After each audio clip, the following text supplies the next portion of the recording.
मैं जब नौकरी के लिए उस बंगले पर पहुंचा तो उस लड़की ने सर से पांव तक मुझे देखा था। इस बात में कोई शक नहीं था कि वह औरत बहुत ही हसीन थी और उसकी खूबसूरती को देखकर मैं भी अपने होश खोने लगा था। लेकिन उसका मुझे यूं देखना मुझे हैरान कर गया था। वह लड़की बड़े गौर से मेरे चेहरे के हर नक्श को देख रही थी। फिर मेरे दोस्त से कहने लगी, मुझे यह लड़का पसंद है, मैं इसे नौकरी पर रख लूंगी। उसने मुझे तनख्वाह भी अच्छी बताई थी। मैं एक कतरी औरत के घर का ड्राइवर था। रोजाना जहाँ भी उसको जाना होता मुझे उसके साथ जाना पड़ता था।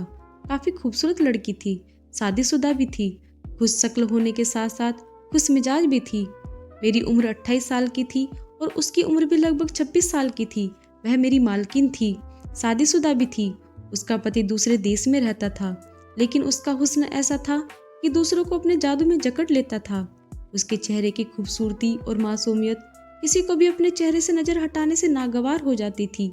मैं जब तक गाड़ी चलाता रहता मेरी नजरें शीशे से उसी की तरफ उठती रहती थी। मैं बहुत कोशिश करता कि मैं उसे ना देखूं। वह मेरी मालकिन है और उसे यूं बेताब नजरों से देखना अच्छी बात नहीं। अगर उसे शक हो गया तो वह यकीनन मुझे नौकरी से निकाल देगी। बड़ी मुश्किल से मुझे यह नौकरी मिली थी, लेकिन ना तो मेरी नज़रों पर मेरा बस था जो उसे देखकर बेखुद हो जाती थी, और ना ही मेरे दिल पर जो उसे देखकर उसे और भी देखने के लिए मचलने लगता था। मुझे इस बात का डर था कि कहीं वह मेरी नज़रों से शक में ना पड़ जाए। जिस दिन वह मेरी नज़रों से शक में पड़ गई उस दिन यकीनन मेरी नौकरी से छुट्टी हो जाएगी। लेकिन शायद यह मेरा ख्याल ही था। अभी गाड़ी चलाते हुए मैं कभी कभी उसे नज़र बचाकर देख रहा था। उसके चेहरे पर ऐसी चमक थी, लगता था जैसे कोई रोशनी उसके अंदर से फूट रही हो। दिल चाहता बस उसे ही देखता रहूं। और मैं मुश्किल में तो उस वक्त आ गया जब उसका पति विदेश से वापस आया था। उसकी उम्र लगभग 51 से 60 साल की थी। इस लड़की से डबल उम्र से भी ज्यादा उसके पति की उम्र थी। वह एयरपोर्ट मेरे साथ ही अपने पति को लेने गई थी। उस दिन वह काफी तैयार भी हुई थी, चेहरे पर मेकअप भी किया हुआ था।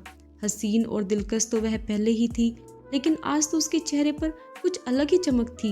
लेकिन उस आदमी को देखकर मेरा दिल बुझ गया था। लेकिन अभी एक और भी वजह थी जो मुझे सताने और परेशान करने लगी थी। वह यह थी कि मैं उससे मोहब्बत कर बैठा था। यह राज मुझ पर उस दिन खुला जब वह अपने पति के गले लगी थी, और मेरा दिल ऐसा हुआ जैसे किसी ने अपनी मुट्ठी में ले लिया हो। मुझे बर्दाश्त ही नहीं हुआ कि वह मेरे अलावा किसी और के गले लगे। मैं अंदर ही अंदर उससे मोहब्बत करने लगा था। उसके पति के साथ उसे देखकर मेरे अंदर एक आग सी लग गई थी। मेरा खुद पर काबू ही नहीं रहता था। मेरा जी चाहता मैं उस आदमी को उस खूबसूरत अप्सरा से पीछे कर दूं। काश कि वह वापस विदेश चला जाए। रात को जब मैं अपने क्वार्टर में सोने के लिए लेटा तो मेरी मालकिन का हसीन चेहरा मेरी आंखों के सामने घूमने लगा। उसका पति उसका हाथ पकड़े हुए बस यही बताता रहा था कि उसके बगैर वह बेहद उदास रहा था, और अब भी यहाँ आने के बाद वह कोई काम नहीं करेगा, सारा वक्त अपनी पत्नी को देखता रहेगा। यह बात मुझे दोबारा से याद आई तो मेरी नींद उड़ गई। मैं करवटें बदल रहा था।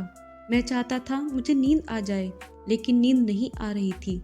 जाहिर है वह उसकी पत्नी थी और अपने पति के आने से वह खुश भी लग रही थी। लेकिन मुझे यह ख्याल सोने नहीं दे रहा था कि रात के समय वह अपने पति के करीब होगी, उसकी बाहों में होगी। मैं जितना भी सोचता मेरी बेचैनी उतनी ही बढ़ने लगती थी। मेरी आंखों से नींद कोसों दूर हो चुकी थी। बार बार मुझे यह ख्याल आता कि अब वह दोनों एक दूसरे से मोहब्बत की बातें कर रहे होंगे, एक दूसरे में समा गए होंगे, और यह ख्याल मेरे अंदर ही अंदर जान खींच रहा था। वह औरत सुबह सुबह मेरे साथ बाजारों में निकल जाती थी, कभी अपनी शॉपिंग करती, कभी घर के जरूरी सामान खरीदती, ज़्यादातर बाहर ही गुजारती थी। कभी कभी खाना भी किसी रेस्टोरेंट में ही खाती थी। अब जबकि मैं भी उसके साथ होता था, इसलिए वह मुझे भी अपने साथ रेस्टोरेंट ले जाती थी, खाना भी खिला देती थी, मुझसे बातें भी करती रहती थी। मेरे लिए तो यह वक्त किसी खूबसूरत एहसास से कम नहीं होता था। लेकिन आज जब मैं लॉन्ज में गया कि मालकिन से पूछ सकूं कि आज उन्होंने कहीं जाना है और कब जाना है, तो लॉन्ज में वह अकेली नहीं थी, बल्कि अपने पति के बराबर में बैठी हुई थी, और उसके पति ने अपना बाजू फैलाकर उसे अपने साथ लगा रखा था। वह उसके बेहद करीब था। मैं अचानक ही लॉन्ज में दाखिल हुआ था। सामने का यह मंजर देखकर मेरे अंदर तो जैसे उधम सा मच गया था। मैंने खासकर अपनी मौजूदगी का एहसास भी दिलाया था, लेकिन उसका पति तो बेहद ही बेशरम था, जरा भी नहीं खिसका था।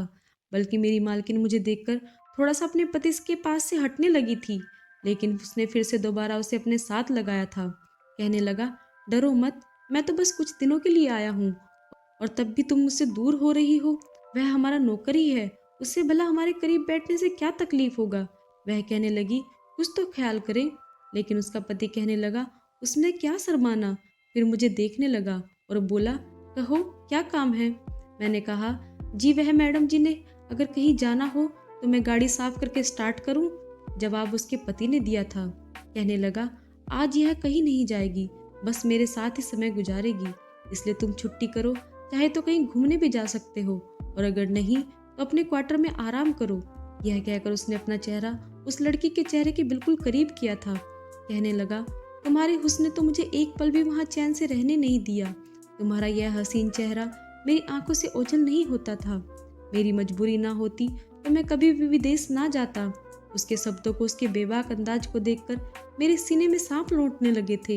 लेकिन मैंने महसूस किया कि मैडम अपने पति की बात पर शर्माने के बजाय घबराई थी। पता नहीं क्यों मेरे दिल में यह ख्याल आने लगा, शायद यह शादी मजबूरी और जबरदस्ती का बंधन है, क्योंकि यह शादी कहीं से भी जोड़ की शादी नहीं लग रही थी। कहाँ वह 26 साल की खूबसूरत नौजवान लड़की और कहाँ वह 51 साल का बुढ़ा मर्द। वह तो उसे कभी भी खुश नहीं कर पाता होगा। मैंने महसूस किया था कि वह अपने पति से कतरा रही थी। जब भी वह उसके चेहरे पर अपना हाथ फेरता तो वह हाथ पीछे कर देती।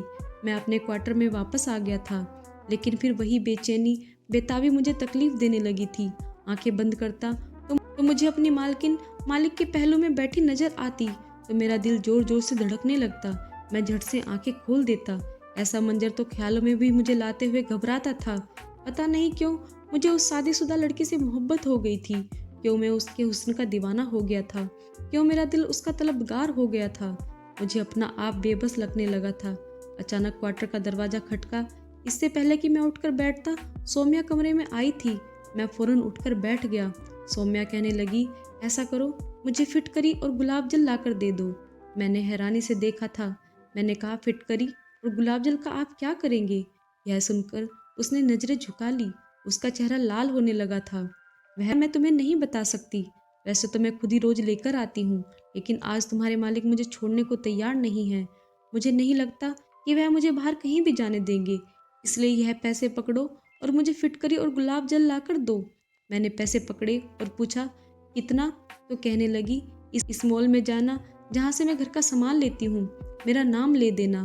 फिटकरी और गुलाब जल मांगोगे तो वह खुद ही तुम्हें दे देगा। उसे मालूम है कि मैं रोज कितना लेकर आती हूँ। उससे कहना कि मालकिन का पति वापस आ गया है, इसलिए दोनों चीजों की मात्रा डबल कर दे। यह सुनकर थोड़ा मुझे अजीब लगा था। फिटकरी और गुलाब जल का मालकिन क्या करती है, और इस बात का क्या मतलब था कि मालिक आ गया है तो मात्रा डबल कर दी जाए। खैर, मैंने पैसे लिए और इस स्टोर पर चला गया जहाँ से सौम्या घर का सामान वगैरह लाती थी। मैंने जाकर सौम्या का नाम बताया, उसका संदेश भी दिया, तो वह दुकान वाला मुस्कुराने लगा और कहने लगा, हाँ समझ गया कि वह बुढ़ा आया होगा। फिर उसने फिटकरी और गुलाब जल की मात्रा डबल कर दी। उस दुकानदार की बात ने मुझे कुछ अचंभे में डाला था। मैंने कहा, क्या मतलब कि बुढ़ा आया है। कहने लगा, छोड़ो यार, राज की बात है। फिर उसने मुझे फिटकरी और गुलाब जल दे दिया। कहने लगा, ले जाओ, दे देना अपनी मालकिन को। मैं सोचने लगा कि फिटकरी और गुलाब जल में ऐसा क्या राज है। मुझे तो एक अजीब सी बात लगी थी। यह दोनों तो आम सी चीज है, फिर दुकानदार यह क्यों कह रहा था कि राज की बात है। अब मेरा दिमाग यह सोचने लगा था कि आखिर सौम्या उस फिटकरी और गुलाब जल का क्या करती होगी। फिर मैंने वह फिटकरी और गुलाब जल गाड़ी में रखा और घर आ गया। बजाय नौकर को देने के, वह चीज मैंने खुद ही अपने पास रख ली। थोड़ी देर बाद मैं खुद ही लॉन में चला गया। सौम्या उस वक्त एक खूबसूरत साड़ी पहने हुए थी और उसका पति कमरे में था, क्योंकि उस वक्त वह लॉन में अकेली थी और घर की नौकरानी से अपने पति के खाने के बारे में बात कर रही थी कि तुम्हारे मालिक को खाने में मटर पुलाव बहुत पसंद है, साथ ही बूंदी का रायता और पनीर की सब्जी भी बना देना। जब मैं लॉन्ज में पहुंचा तो मुझे देखकर उसने नौकरानी को किचन में भेज दिया और कहने लगी, ले आए मेरा सामान। मैंने थैली उसके हाथ में रख दी। थैली देखकर तो उसके चेहरे पर अजीब सी मुस्कुराहट फैलने लगी थी। कहने लगी, चलो अच्छा है, वरना ना जाने क्या हो जाता। मैं यह सुनकर और भी ज़्यादा हैरान हो गया था। मैंने कहा, मालकिन आप करती क्या है इन चीज़ों का। तो वह मुझे देखकर नजरें चुरा गई। कहने लगी, तुम छोड़ो, यह तुम्हारे मतलब की चीज़ नहीं है और ना ही तुम इन बातों में ज़्यादा घुसो। यह चीज़ खास औरतों के लिए है। यह कहकर वह कमरे की तरफ जाने लगी। लेकिन फिर ना जाने क्या सोचकर पलटी। मुझे देखकर कहने लगी, अपने मालिक से कभी यह मत कहना कि तुमने मुझे फिटकरी और गुलाब जल लाकर दिया है।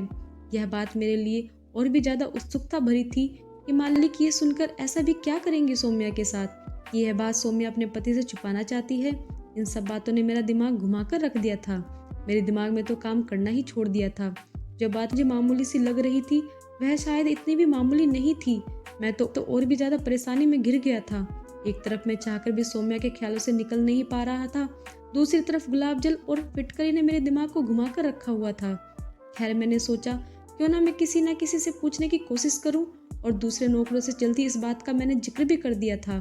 तो वह भी चुपचाप सर झुकाए बैठ गए और अजीब सी दबदबी हंसी हंसने लगे। कहने लगे, तुम छोड़ो, यह सिर्फ हमारी सौम्या मालकिन ही नहीं बल्कि हर औरत करती है। गुलाब जल और फिटकरी का इस्तेमाल हर एक औरत करती है। यह बात मेरे लिए और भी हैरान कर देने वाली थी कि आखिर कतर की औरतें गुलाब जल और फिटकरी क्यों इस्तेमाल करती है, या फिर चौकीदार और दूसरे जो नौकर मुझे जानबूझकर यह बात कह रहे थे।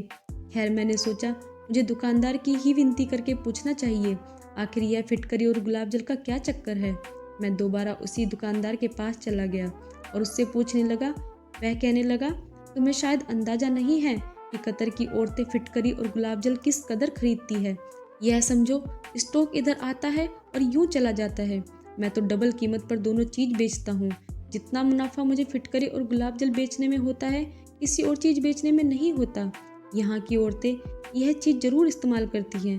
खैर मुझे यह जरूर बताया कि उस दुकानदार ने कि कतर की औरतें फिटकरी और गुलाब जल के पीछे कितनी दीवानी हैं, लेकिन यह नहीं बताया आखिर वह क्या करती हैं। मेरा मालिक एक हफ्ते बाद वापस चला गया था। उसके जाने पर सबसे ज़्यादा खुश मैं था, क्योंकि अब ज़्यादा से ज़्यादा सौम्या अपना समय मेरे साथ गुजारती थी। मैंने यह महसूस किया था जैसे अब वह ज़्यादा आज़ाद और खुश है। मालिक जब इधर होते हैं तो उसके चेहरे पर एक अजीब सी मायूसी फैली होती है, कोई भी खुशी दिखाई नहीं देती।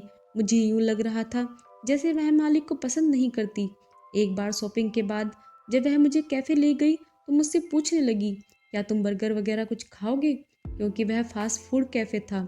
मैंने भी हाँ में सिर हिला दिया। सौम्या ने 2 बर्गर और 2 कोल्ड ड्रिंक मंगवाई और हम लोग खाने लगे।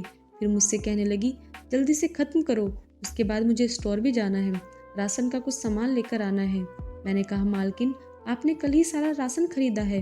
मेरी बात सुनकर वह चुप हो गई। फिर कहने लगी, असल में मुझे फिटकरी और गुलाब जल चाहिए। मैं हैरान था कि मेरी मालकिन रोजाना इतना गुलाब जल और फिटकरी आखिर करती क्या है। माल करने की वजह पूछी तो वह मेरी बात का जवाब देने के बजाय मेरी बात लेकर कहने लगी, मुझे देर हो रही है, जल्दी करो। मैं फौरन बर्गर खत्म किया और खड़ा हो गया। वह फिटकरी और गुलाब जल लेकर गाड़ी के फ्रंट सीट पर बैठ गई। मैंने कहा, मालकिन एक बात पूछूं? तो कहने लगी, पूछो। मैंने कहा, आप जवान हैं, खूबसूरत हैं, आपने मालिक जैसे बूढ़े आदमी से शादी क्यों की? मेरी बात सुनकर एकदम मुरझा गई थी। उसने अचानक ही मुझसे पूछा कि यह सवाल क्यों पूछ रहे हो? मैंने कहा, बस यूं ही, आपके साथ तो कोई भी खूबसूरत नौजवान शादी कर सकता था। आप इतनी खूबसूरत हो, फिर मालिक की उम्र तो बहुत ज़्यादा है। कहने लगी, मैं तुम्हें वजह नहीं बता सकती।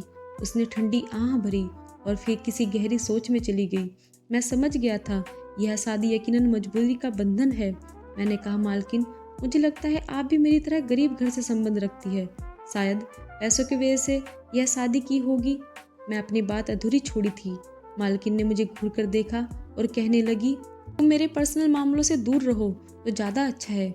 मुझे अच्छा नहीं लगता कोई मेरी पर्सनल लाइफ के बारे में डिस्कस करे, और वह भी एक नौकर। मुझे लगता है तुम अपनी औकात भूलते जा रहे हो। मैं नहीं जानता था वह मुझे 2 मिनट में ही मेरी औकात याद दिला सकती है। मैं तो जितना भी हैरान होता उतना कम था। वह तो मुझे पहले भी बहुत ज़्यादा बातें कर लिया करती थी, बहुत सारे सलाह मशवरे भी ले लिया करती थी। कभी शॉपिंग पर जाती तो पूछ लेती कि मुझ पर यह रंग कैसा लगेगा। मैं भी दिल खोलकर उसकी तारीफ करता था, लेकिन आज के सवाल पर उसका यूं मुझे फटकारना और यूं मेरी औकात याद दिलाना मुझे बुरा लगा था। खैर उसके बाद खामोशी से मैं गाड़ी चलाता रहा और उसे उसके घर पहुंचा दिया। अगले दिन भी वह शॉपिंग करने के लिए तैयार थी। इस बार जब उसने मुझसे अपने कपड़े खरीदने के लिए मशवरा मांगा तो मैं खामोश रहा। कहने लगी, तुमसे कुछ पूछ रही हूँ, बताओ यह रंग मुझ पर कैसा लगेगा? मैंने कहा, मेरी औकात नहीं है कि मैं आपसे यह कह सकूं कि यह मत ले या फिर यह ले ले। आप मालिक लोग हैं, आप जो भी पहन लेंगे अच्छा लगेगा। मेरे ख्याल में आपको मुझसे यह सवाल नहीं करना चाहिए, बल्कि मालिक से करना चाहिए, क्योंकि यह सब पहनकर तो आपने उन्हीं को दिखाना है, मुझे थोड़ी दिखाना है। मेरी बात सुनकर वह खामोश हो गई, कुछ सोचने लगी। फिर उसने कोई भी कपड़े नहीं खरीदे थे। कहने लगी, वापस घर चलो। जब मैं गाड़ी में बैठा तो फिर से गाड़ी के फ्रंट सीट पर बैठ गई, लेकिन कोई बात नहीं की थी। थोड़ी देर बाद खुद ही कहने लगी, मैं एक औरत के पास किसी बिकाऊ माल की तरह आई थी। मैं नहीं जानती थी कब कैसे, लेकिन बचपन से ही मुझे अगवा कर लिया गया था। उस समय तक उस अंग्रेजी औरत ने मुझे पाल पोस कर बड़ा किया, अच्छा खिलाती थी, अच्छा पहनाती थी, लेकिन मैं नहीं जानती थी हमारे साथ यह अच्छाई क्यों की जा रही है। जैसे ही मैं जवान हुई तो पता चला वह औरत हमारी इज्जत को बेचकर पैसे कमाने का इरादा रखती है। मुझे इस बात से डर लगता था और इस दर्द भरी जिंदगी का मैं हिस्सा बनना नहीं चाहती थी। लेकिन प्यार में क्या कुछ नहीं होता है। तुम्हारा मालिक मेरा पहला ग्राहक था। मुझे देखते ही वह मुझ पर दिल हार बैठा था। मैं उस वक्त सिर्फ 16 साल की थी। मेरी कीमत उस आदमी ने मुंह मांगी ही दी थी, क्योंकि मैं कुंवारी थी। कुंवारी लड़की का पहला सौदा लाखों में होता है। मुझे रोता देखकर उसने मुझसे वजह पूछी तो मैंने कहा, मुझे यह जिंदगी नहीं गुजारनी। यह गंदगी से भरी जिंदगी से अच्छा है मैं मर जाऊं। मुझे लगता है इस काम से कोई हर रोज नया मर्द आएगा, मुझे नोचेगा, मुझे मारेगा, अपने जुनून का, अपनी हवस का निशाना बनाएगा। ऐसा करो, मुझे खरीद लो, सारी जिंदगी तुम्हारी गुलाम बनकर रह लूंगी। कम से कम इस रोज रोज के दर्द से तो और पाप से बच जाऊंगी। वह कहने लगा, इस बात का क्या सबूत है कि तुम सारी जिंदगी मेरे साथ वफादार बनकर रहोगी? तुम कम उम्र हो, खूबसूरत हो, मैं तुम्हें खरीद भी लूं, लेकिन कुछ साल बाद तुम जवान होगी और मैं और भी ज्यादा बूढ़ा हो जाऊंगा। तब तो तुम मुझे छोड़कर चली जाओगी। मैंने कहा, नहीं जाऊंगी, मुझसे शादी कर लो। शादी का रिश्ता तो ऐसा मजबूत रिश्ता होता है कि औरत सारी जिंदगी उसी आदमी के नाम पर गुजार देती है। और फिर उस आदमी ने मुझसे शादी कर ली। मेरी मुंह मांगी कीमत उस औरत को देकर मुझे हमेशा हमेशा के लिए खरीद लिया। लेकिन वह पहले से ही शादीशुदा था। जब मुझे अपने घर लेकर आया तो उसकी पत्नी ने लड़ाई झगड़ा शुरू कर दिया। कहने लगी, इसे बाहर निकालो, मैं इसे बर्दाश्त नहीं करूंगी। तो तुम्हारे मालिक ने अपनी पत्नी को यह कहा कि मैं तुम्हें बाहर विदेश में सेट कर दूंगा, वह जैसे चाहे अपनी जिंदगी गुजारे, यह तुम्हारी जिंदगी में दखल नहीं करेगी और मैं भी तुम्हारे साथ ही रहूंगा। वह वैसे भी बाहर देश जाना चाहती थी, इसलिए उसकी पहली पत्नी मान गई। वह आदमी अपनी पहली पत्नी को लेकर विदेश चला गया, लेकिन वह औरत उस आदमी को ज़्यादा मेरे पास आने नहीं देती है, अपने पास ही रोक कर रख लेती है। लेकिन मैं उस आदमी के साथ बेवफाई नहीं कर सकती, क्योंकि उसने मुझे बहुत बड़े पाप से बचा लिया, मुझे इज्जत की ज़िंदगी दी। इसलिए उसे खुश करने के लिए मैं रोज़ाना फिटकरी और गुलाब जल का इस्तेमाल करती हूँ। तुम्हारी नज़रों में मैं यह जान गई थी कि तुम मुझे पसंद करने लगे हो और अपने ऊपर उठने वाली हर नज़र को पहचान जाती है। लेकिन मैं तुम्हें कोई भी उम्मीद नहीं देना चाहती। तुम एक अच्छे और शरीफ इंसान हो, लेकिन मैं अपने पति के साथ किसी भी कीमत पर बेवफाई नहीं कर सकती। इसलिए अगर तुमने अपने दिमाग में मेरे बारे में कुछ भी सोच रखा है तो तुम अपने दिमाग से उस बात को साफ कर लो और उस बात को अपने दिमाग से निकाल दो।